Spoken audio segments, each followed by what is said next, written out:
Taking a chance involves risk. I love risk. It makes me feel like I'm having a heart attack. My tongue sticks to the ridge of my mouth. I sweat buckets. I almost vomit. And it's so much better than feeling normal. Stealing was my first foray into taking a chance. I tried when I was 12. It was summer in Manhattan. It was 100 degrees. I was wearing a t-shirt and shorts. I was in Saks Fifth Avenue, and all the clothes on display were for fall. I had a thing about black wool sweaters because I wanted to be a beatnik. So there I was in the dressing room, my heart beating like a conga drum.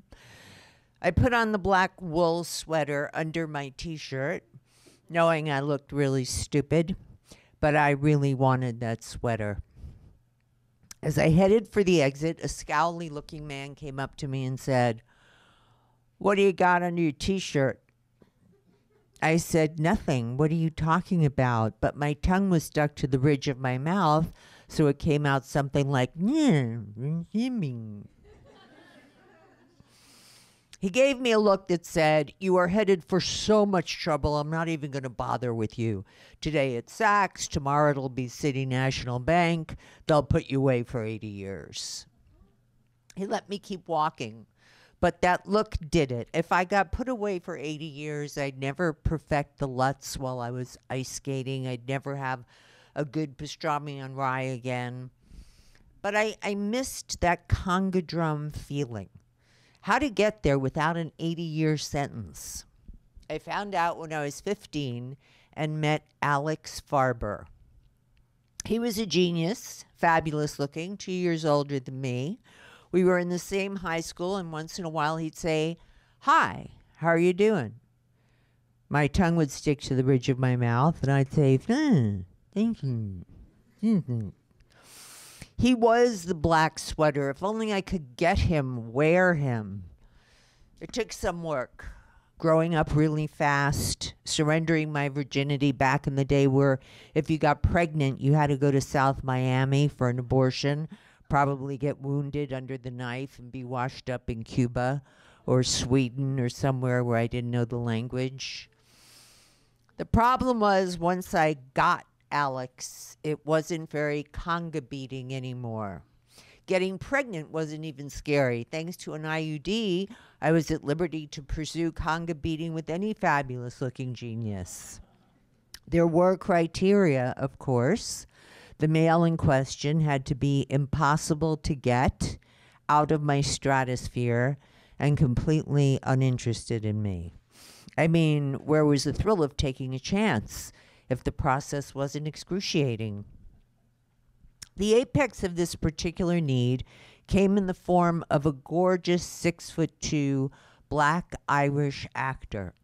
He'd been the star of a TV series called Adventures in Paradise, which they filmed in exotic places all over the world.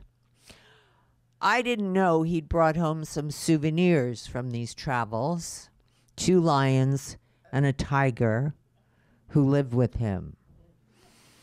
They'd sleep on the sofa or the chaise longue or at the foot of his bed. In order to be worthy, one had to be comfortable with this. Stroke the lions, kiss the tiger on the mouth. My first night in my paramour's house, one of the lions was in a bad mood. He had a stomach ache. When I stroked him, he tried to attack me. My paramour laughed and called the beast off. I laughed too, but my tongue was stuck to the ridge of my mouth, so it came out something like, One day, God, in the form of a psychiatrist, shook me and said, "What are you, nuts?" With an enormous effort, I extricated my feet from the tar of this potentially lethal road and was lucky enough to meet someone I enjoyed being with, and my tongue wasn't stuck to my mouth. I married him and put taking dumb chances with guys in my bottom drawer along with my black sweater. And then my mother called. She had stacks of black sweaters. And she had recently met a man, married, of course, in the sewer business and very high up in the mafia. He'd say things like, I got 2 crews. At 5 a.m., one crew busts the sewers. At 8 a.m., another crew fixes them. He was a really funny guy, but obviously a major criminal. And my mother was obviously too self-absorbed to let this bother her. She liked meeting the Gambinos. I told her they kill people. She said they have such nice art, though, and scoffed at me. The scoffing stopped when she was indicted by the federal grand jury for her connection to the mafia boyfriend. My mother was an important Democrat who held public office in New York City, and the Republican DA wanted to bring her down. I was summoned to testify in front of the grand jury because my mother didn't have any friends, and the DA figured she confided in me, which she did. I had a lot of information that could harm her. I was tempted to use it. Growing up with her was like being Vasco da Gama, navigating around Cape Horn without a map, doing everything I could to avoid a disaster at sea. But I'm not a vindictive person. And when my mother told me to tell the grand jury a pack of lies, I said, okay. I did mention the fact that if I lied, I'd be taking an enormous chance I could get indicted for perjury and go to jail. That 80-year sentencing again. She said, oh, just do it. And I said, fine. Because she was a big rager, and her rage was like a tsunami that could send me over a psychic cliff, obliterating my already fragile sense of self.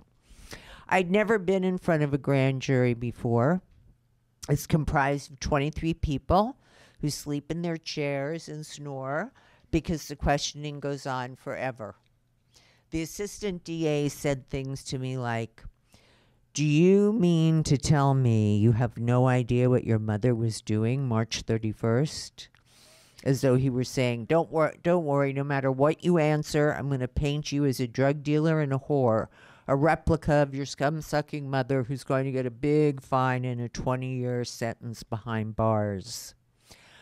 I had the conga drum beating again, but it wasn't exciting. Taking a chance had become purely scary. I was obviously in a very precarious situation, so I threw up in my lap and decided never to see my mother again, except every other Shavuos, which is a Jewish holiday that no one knows when it is, so it's never celebrated. In the end, my mother got off on a technicality. Her reputation was ruined for being with the mafia guy. My reputation was intact because even though everyone knew I was her daughter, I was, through the grace of somebody, different. I had turned my past into a story. She kept living hers. Every once in a while, I consider putting my life at risk again, giving into the insanity which is always knocking at the door of my mental synapses, petting a lion with a stomachache, robbing a city national bank, killing my mother. I refrain. I have a kid who adores me. I have wonderful friends. And I've learned that that is heightened reality because I'm loved and I love back. And what greater heights are those?